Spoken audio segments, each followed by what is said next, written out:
5 araw sa Italy to Paris, kaya ba? Kayang-kaya mga Frenny. Ito ang pinakapaboritong quotes na nabasa ko. Travel opens your heart, broadens your mind, and fills your life with stories to tell. Kayo na lang pong bahalang magtagalog niyan. Kidding aside, syempre, kailangan po natin mag-travel once in a lifetime. Lumabas po tayo sa ating comfort zone.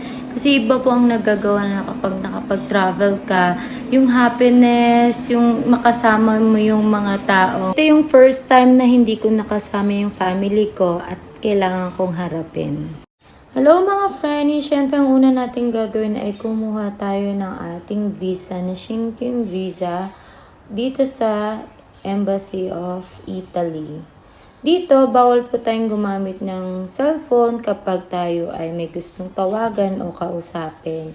Pero pwede po tayong mag-video nang hindi masyadong halata.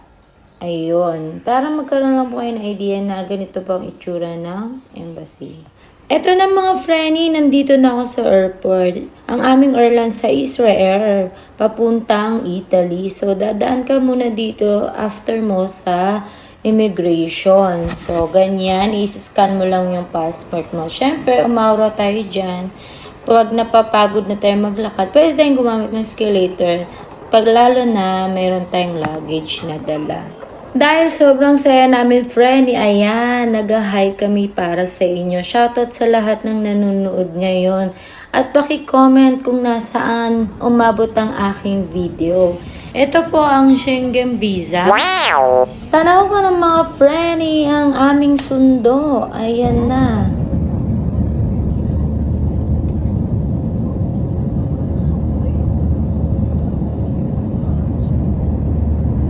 At syempre mga friendly, nakipagkasundo ako kay San Pedro na hindi muna ako papasok sa kalangitan. Oh my goodness! Kailangan pa akong gawin dito sa lupa. At syempre, pinagdadasal ko din kung ano pa yung purpose natin sa buhay natin. Kung bakit nandito tayo. Habang nakaupo nga at nagvi-video ko, ayan, tulog na pala ang kasama ko. Super! At yung dalawang kasama ko, ayun, nasa dulo ng tabi din ng bintana. Anyway, mga friendly, kung gusto nyo po dito umupo sa tabi mismo ng window, kailangan nyo pong mag-request sa front line or pagkuha ninyo mismo sa boarding pass.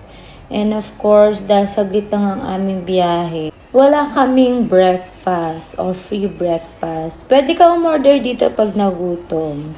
At syempre, mas maganda talaga kung nandito ka na sa bansang Israel o Holy Land. Tapos, gusto mong pumunta sa Italy or sa part ng mga Europe.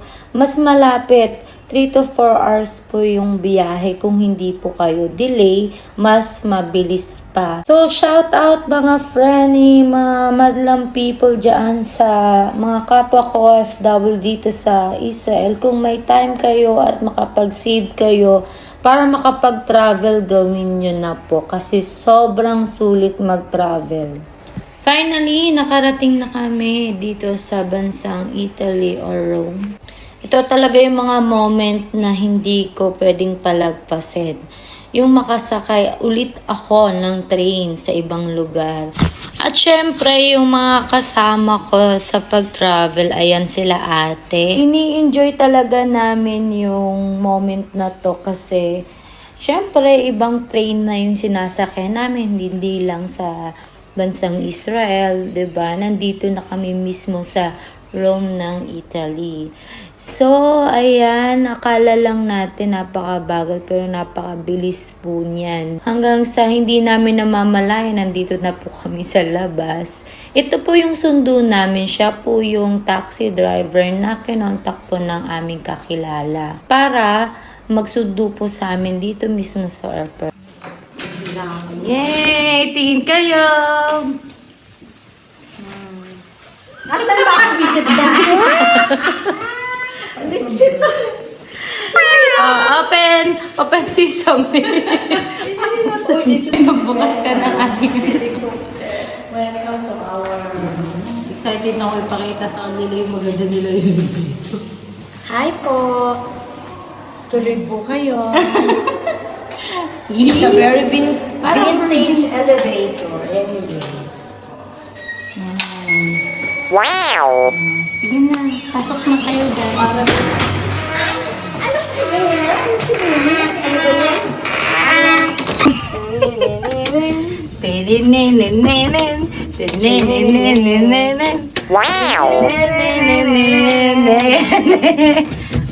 Shoutout kay Boss Ala na sobrang tiyagang mag-ayos ng aming papers. Saan mo? Bakit?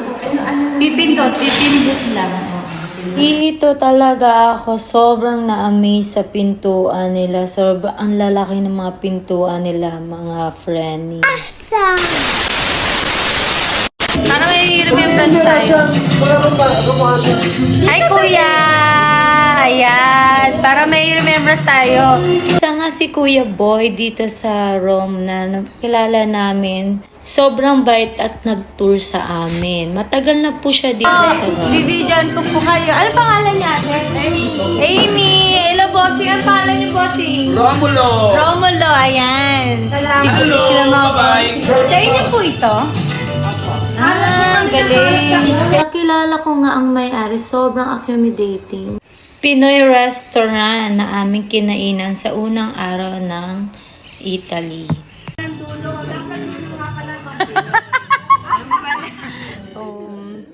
Ikaw, te, binuko mo pa ako. Tara na. Opo. Siyempre, mga friend, umaura muna ang inyong mga Frenny, ayan, nandito na ako sa mismong hotel, ayan. See you mga friend, part 2, abangan! This channel does not promote or encourage any illegal activities. All contents provided by this channel for content purposes only.